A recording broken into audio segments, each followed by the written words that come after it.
Comfort is killing you, not slowly, not quietly, directly. Every time you choose the easy option, every time you say, I'll start tomorrow, every time you sit in that warm, safe bubble of routine, you are choosing weakness. And weak men don't win. Weak men cope. Weak men explain. Weak men watch other men build empires. You think comfort is harmless. It's not. It's a sedative. It numbs your hunger. It softens your edge. It convinces you that being average is acceptable because at least you're stable. Stable? Graveyards are stable. Real progress is violent. It's disruptive. It demands friction. If your life's side feels smooth and easy, you're not growing. You're decaying. Let me tell you something most people are too fragile to admit. The version of you that lives in comfort is not your final form, it's your lowest setting, your default programming, and if you stay there, you will never access your real power. Growth requires a new language, a new frequency, what I call speaking in tongues. No, not religious nonsense. I'm talking about transformation so deep that your old environment doesn't even understand you anymore. Speaking in tongues means you operate on a different code, different standards, different discipline. When weak men say, I'm tired, you say, good. When they say, it's hard, you say, exactly. You respond to pain with action. You respond to fear with aggression. That's a new language, and most people can't translate it. Comfort keeps you speaking the language of excuses. Progress forces you to speak the language of command. When you wake up before everyone else, train harder than everyone else, work when nobody's watching, you are rewriting your identity. Identity is not a hashtag, it's repetition under pressure. You don't become powerful by thinking about power. You become powerful by enduring what average men avoid.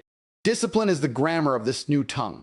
Control is the vocabulary. Every time you override your feelings and execute anyway, you are proving dominance over your own mind. And if you can't dominate your own impulses, don't talk to me about dominating markets, money, or life.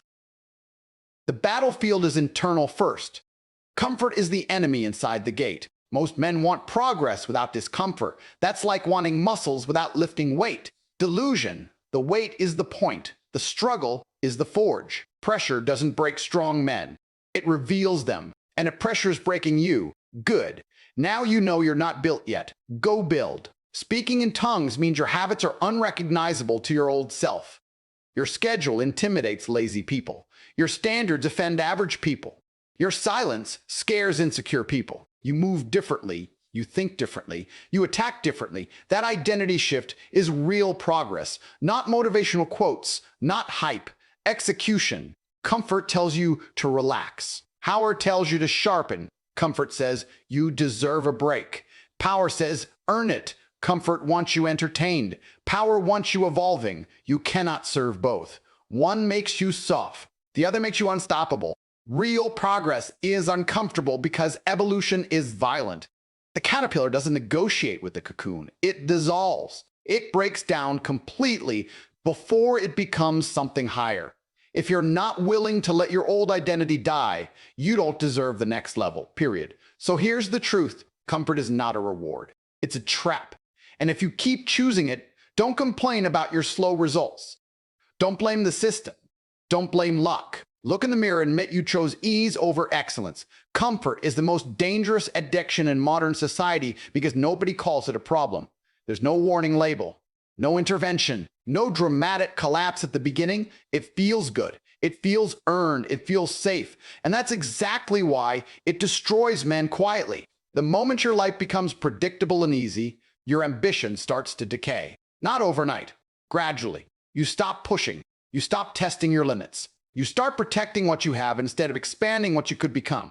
You tell yourself you've earned a break. That break becomes a lifestyle. That lifestyle becomes your ceiling. Look at your daily routine. Is it challenging you or is it soothing you? Are you growing or are you maintaining? Maintenance is slow death for a man with potential. The body weakens without resistance. The mind dulls without challenge. The spirit shrinks without risk.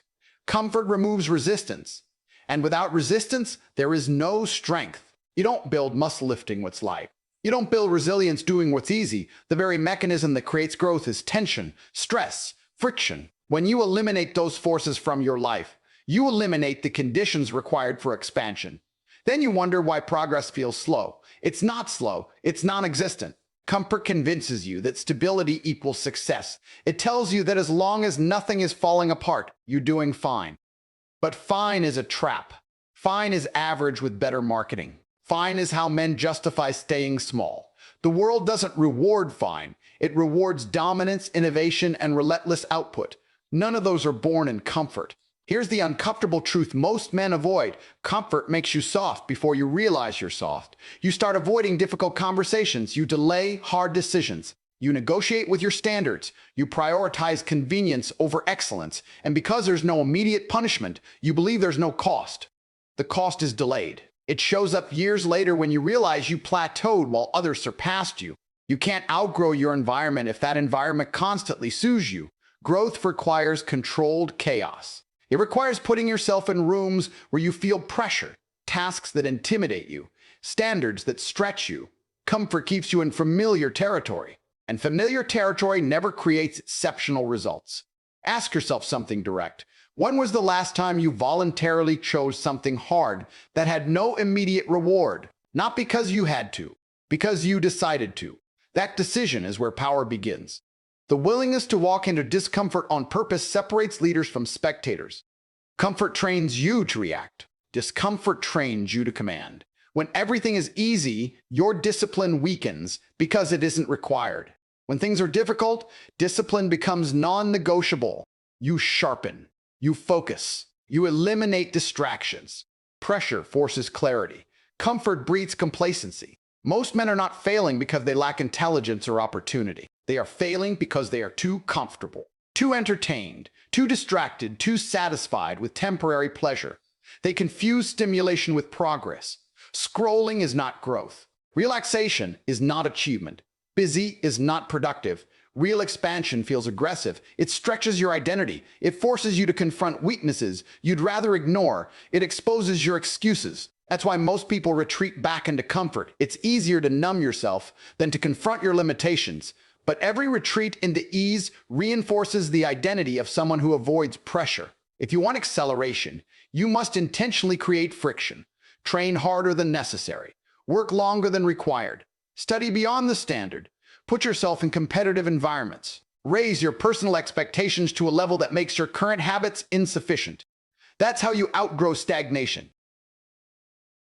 Comfort is not evil by itself. It becomes destructive when it becomes your default state. Recovery is necessary. Rest is strategic. But living in comfort is a permanent condition, weakens your instincts, and lowers your tolerance for adversity. And when real adversity arrives, you won't be prepared. A man who seeks comfort first will always move second.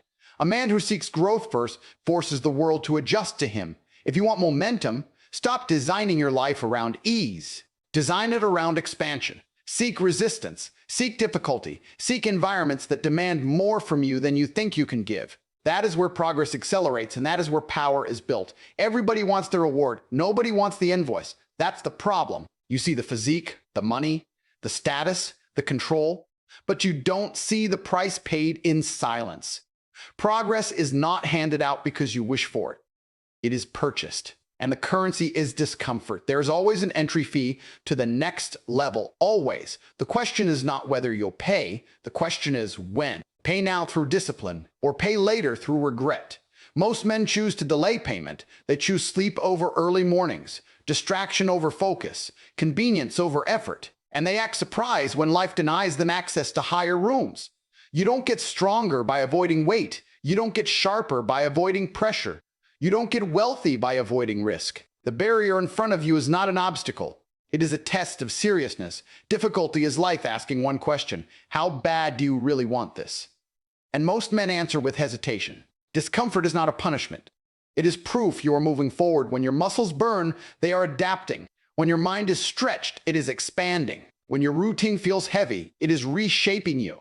The pain is not random. It is construction. But you have to understand it that way, or you will retreat the moment it becomes intense. Weak men interpret struggle as a sign to stop. Strong men interpret it as confirmation they are on the right path. That difference in interpretation changes everything. One man sees friction and backs away. The other sees friction and leans in harder. Over time, that decision compounds. One remains average. The other becomes dominant. You want respect? Earn it in private. You want confidence? Build it under pressure. You want power. Develop tolerance for discomfort that most people cannot handle. The entry fee is paid in early mornings when nobody is watching, in disciplined choices when nobody would blame you for quitting, in sacrifices that feel unfair but are necessary. There is no shortcut around this, no hack, no motivational trick. If your life feels too easy, you are not growing fast enough. Growth feels heavy. It demands trade-offs. It forces you to say no to temporary pleasure in exchange for long-term advantage. That exchange is where most men fold. They want results without surrendering comfort. That is fantasy. Every serious goal requires you to outgrow your current self. And that transformation is uncomfortable because it dismantles habits, relationships, and routines that feel safe. You will lose certain distractions. You will outgrow certain people. You will have to tolerate being misunderstood. That isolation is part of the fee. Look closely at the men you admire. Their calm presence, their certainty, their leverage. None of it came free. It was forged through repetition under strain. They didn't wait to feel ready. They acted while uncomfortable. They built discipline when it was inconvenient. They kept moving when it would have been socially acceptable to quit. Discomfort is also the filter. It separates the curious from the committed. Anyone can talk about ambition. Few will endure the grind required to sustain it. Anyone can start. Very few will persist when motivation fades and routine becomes monotonous. That monotony is the real test. Can you execute without excitement? Can you push without applause? If you avoid discomfort, you avoid growth. If you embrace it strategically, you accelerate progress. You begin to reframe pain as investment. Every hard session, every disciplined decision, every uncomfortable conversation, you're paying up front so your future self operates at a higher level. The entry fee never disappears. At each new stage, the cost increases, higher standards, greater responsibility, more pressure. If you hesitate at the first price, you will never access the higher tiers of life. But if you develop the mindset that discomfort is simply the toll booth before expansion, you stop negotiating with it. You drive straight through. The men who win are not the most talented. They are the most tolerant of discomfort. They understand that pain is temporary, but status, leverage, and capability compound. So they pay willingly, they pay early, and they pay without complaint. You don't upgrade your life by adjusting your habits. You upgrade your life by replacing your identity. That's the part nobody wants to hear. Small tweaks won't take you to a different level. A different level requires a different man. Most men are obsessed with surface changes, new routines, new goals, new productivity apps.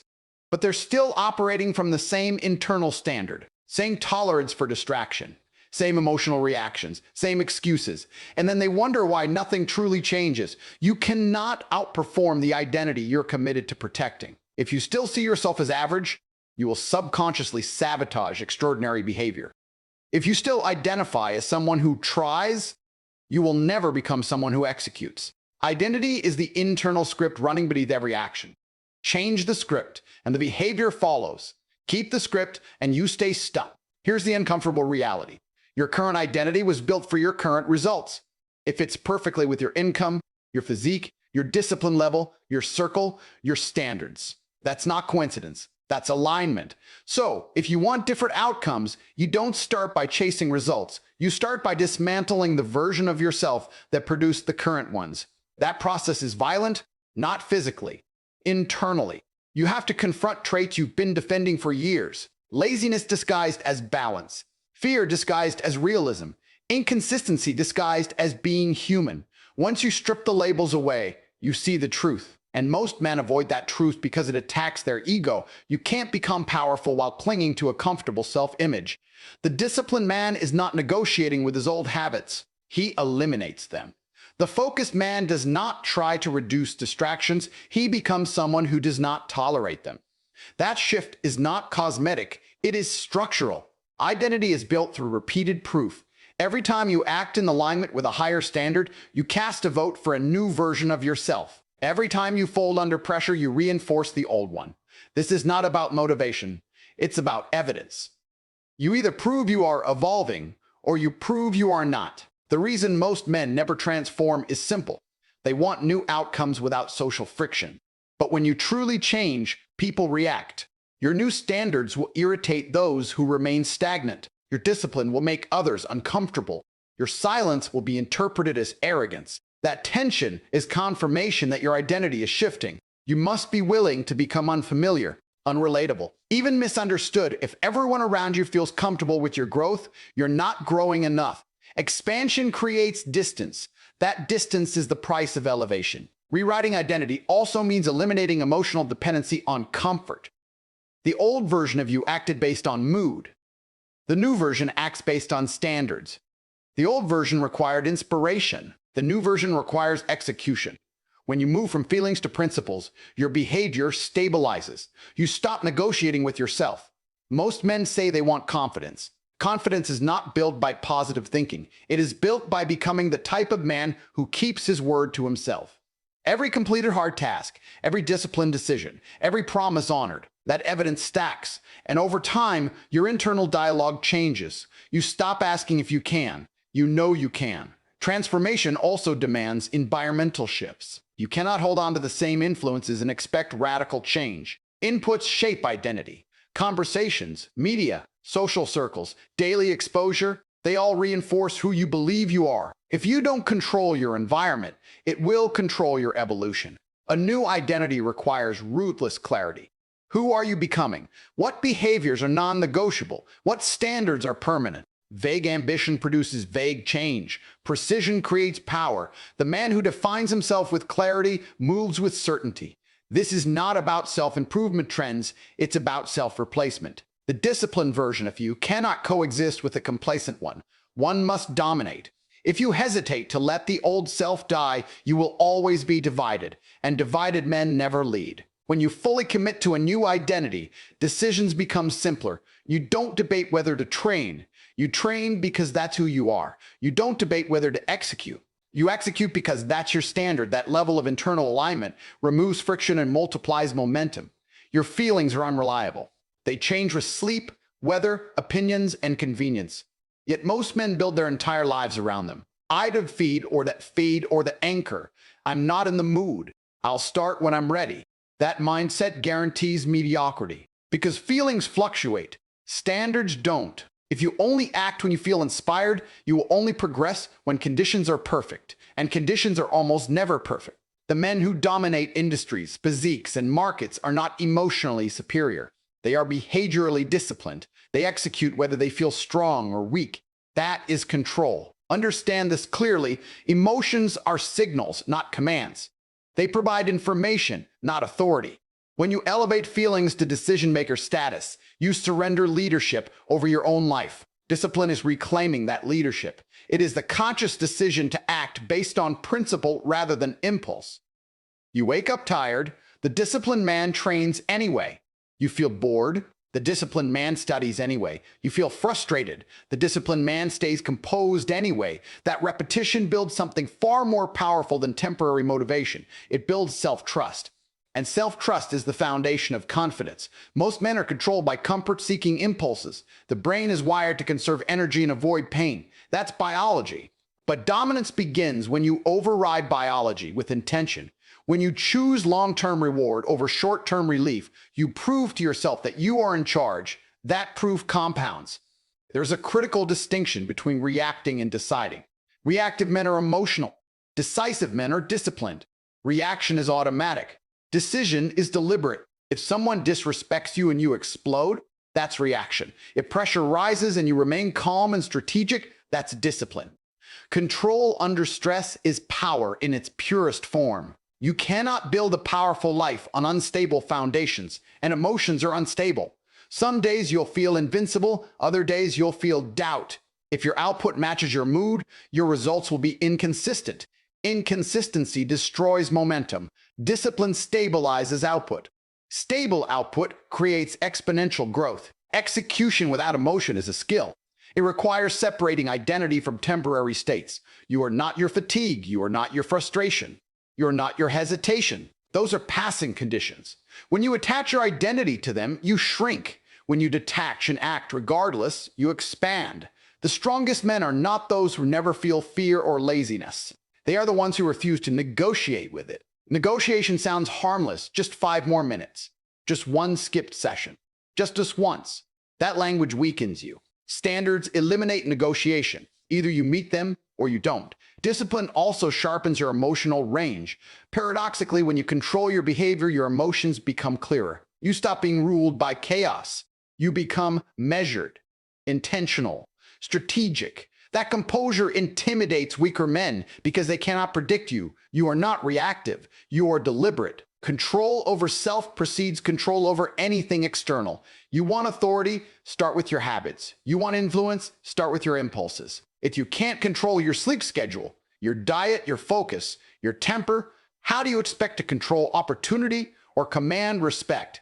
There will be days when motivation disappears completely. That is not a crisis. That is a test.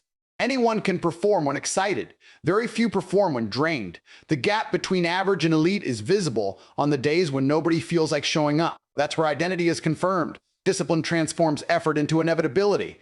When your actions are standardized, results stop being accidental. They become predictable. And predictability in performance creates leverage. Leverage creates freedom. Freedom creates power. Feelings are temporary. Standards are permanent. If you build your life on temporary states, you will live temporarily successful. If you build it on non-negotiable principles, you become consistent, composed, and dangerous in the best possible sense. The moment you start leveling up, the room gets quieter, not because you're failing, because you're separating. Most men crave approval more than progress. They want growth, but only if it keeps them accepted. That contradiction keeps them average. When your standards rise, your circle shrinks. That's not tragedy, that's filtration. If you decide to wake up earlier, train harder, study longer, earn more, and tolerate less nonsense, the people committed to comfort will feel exposed. Your discipline becomes a mirror reflecting their excuses. And most people don't like mirrors. You must understand this clearly. Elevation creates distance. It always has. If everyone around you is comfortable with your habits, you're not pushing hard enough. The disciplined man becomes inconvenient to those who live casually. Your structure disrupts their chaos. Your focus irritates their distraction. Isolation is not a signal to retreat. It is often confirmation that you are outgrowing your previous environment. Growth changes conversation topics. It changes priorities. It changes humor. You become less entertained by trivialities and more obsessed with leverage, performance, and results. That shift will not resonate with everyone. Weak men interpret that separation as loneliness and immediately soften themselves to fit back in. They lower standards. They skip sessions. They dilute ambition. They choose belonging over expansion. And slowly, they shrink back into the version of themselves that feels socially safe. But social safety is rarely aligned with excellence. The path to dominance is not crowded. It is selective. It demands time alone, time refining, time thinking, time executing without applause. If you require constant validation, you will never sustain high performance. The need for approval is a leash. Isolation builds self-reliance. When fewer people understand your mission, you stop explaining. You stop seeking reassurance. You start trusting your own direction. That internal certainty is powerful. It allows you to move without consensus. Leaders are rarely fully understood in real time. There is also a practical truth most ignore. Your environment shapes your ceiling. If you remain surrounded by low standards, those standards normalize. If excuses are common, they feel acceptable. If mediocrity is celebrated, ambition feels excessive. To elevate, you must either upgrade your environment or outgrow it. That process is uncomfortable because humans are wired for connection. But connection without alignment is costly. It drains energy, it forces compromise. It subtly pressures you to remain the same so others don't feel left behind. You cannot afford that pressure if your aim is power. The disciplined man understands seasons. Some seasons are social, others are solitary. During the building phase, isolation is strategic. You reduce noise, you eliminate distraction, you focus intensely on skill, capital strength, and clarity. You accept temporary distance for long-term dominance. Isolation also reveals who you are without influence, without constant feedback, without external noise. Can you maintain standards when nobody is watching? Can you push when no one is praising?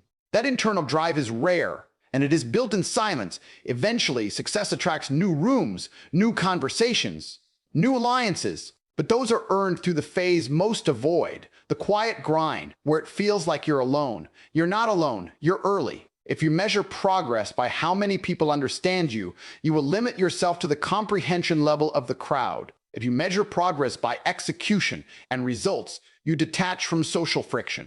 That detachment creates clarity. There is a difference between isolation and insecurity. Isolation is strategic separation for growth. Insecurity is withdrawal from fear. One builds you, the other shrinks you.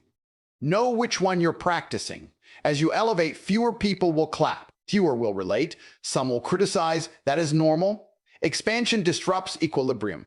The key is refusing to shrink to make others comfortable. Your mission is not to fit in. It is to rise. When you accept that higher standards naturally narrow your circle, you stop feeling surprised by it. You expect it, and that expectation removes emotional resistance. You move forward without hesitation, understanding that growth is selective by design. Pressure doesn't create weakness, it exposes it. When everything is calm, anyone can look confident. When money is flowing, anyone can appear intelligent. When there is no resistance, anyone can pretend to be strong. The real ranking happens when conditions tighten. Watch what happens when stress enters the room. Deadlines close in, plans collapse, criticism hits, fatigue builds. Some men sharpen, others unravel. That reaction reveals more than years of comfort ever could. You don't discover your level during ease. You discover it during compression. Most men claim they want to be powerful. Very few want to be tested. But testing is the gateway. Steel is forged under extreme heat. Diamonds form under crushing force. Remove the pressure, and you remove the transformation. Pressure is not an obstacle to growth. It is the mechanism of growth. There's a reason high performers voluntarily choose difficult environments, intense training, competitive industries, high accountability circles. They understand something the average man avoids. Controlled stress builds capacity. Every time you endure more than you thought you could handle, your threshold expands. What once felt overwhelming becomes manageable. What once felt intimidating becomes routine. Pressure forces clarity. When resources are limited and stakes are high, distractions lose their appeal. You focus. You prioritize. You act decisively. In comfort, you can afford to be sloppy. Under pressure, sloppiness is punished. That correction sharpens you. Look closely at your own patterns. When something goes wrong, do you search for excuses or solutions? Do you blame circumstances or adjust strategy? That split-second response defines trajectory. Weak men externalize responsibility. Strong men internalize control. They ask, what can I do differently, even when circumstances are unfair? Pressure also strips ego. It shows you exactly where your preparation is insufficient. If stress breaks you, it's not proof that you're incapable. It's proof that you're underprepared, that awareness is valuable. It highlights the gap between who you are and who you need to become. Most men avoid that gap because it bruises pride. The disciplined man studies his reaction to pressure. He analyzes it, refines it. He understands that emotional volatility under stress is a liability. Composure becomes a competitive advantage. In chaotic situations, the calm man leads. While others panic, he processes. While others freeze, he moves. There is also a compounding effect. Every pressure-tested victory strengthens identity. You begin to trust yourself in high-stakes situations. You no longer fear difficulty because you've survived it repeatedly. That internal certainty changes how you walk, speak, and decide.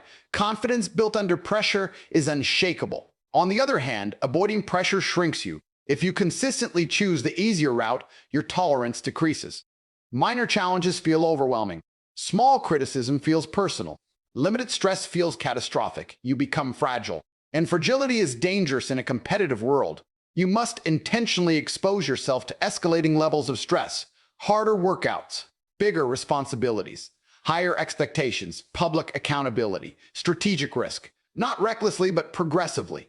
Each layer conditions your nervous system to operate effectively under strain. When pressure hits, it asks a silent question. Are you built for this level?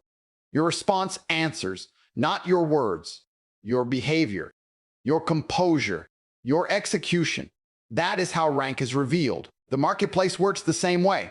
During economic growth, many appear competent. During downturns, only the prepared survive.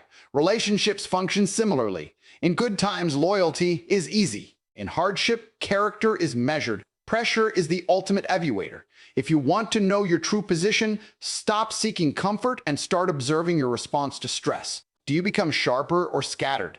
Strategic or emotional? Focused or fearful? That reflection is honest feedback. Pressure is not your enemy, it is your examiner. And every time you withstand it with discipline and control, you move up in rank, not just socially, but internally. You expand capacity, you strengthen resolve, you prove to yourself that you can handle more. Most men avoid the test. The few who embrace it become undeniable. You want power? Then get comfortable being uncomfortable. Speak a language the weak can't understand. Move in ways that make average men nervous. Build discipline so ruthless that your feelings become irrelevant. Because at the end of the day, progress doesn't care about your mood. It responds to force. And if you're not forcing growth, comfort will force mediocrity on you. Choose, but choose like a man who understands that comfort is the slowest way to fail, and discomfort is the fastest way to dominate.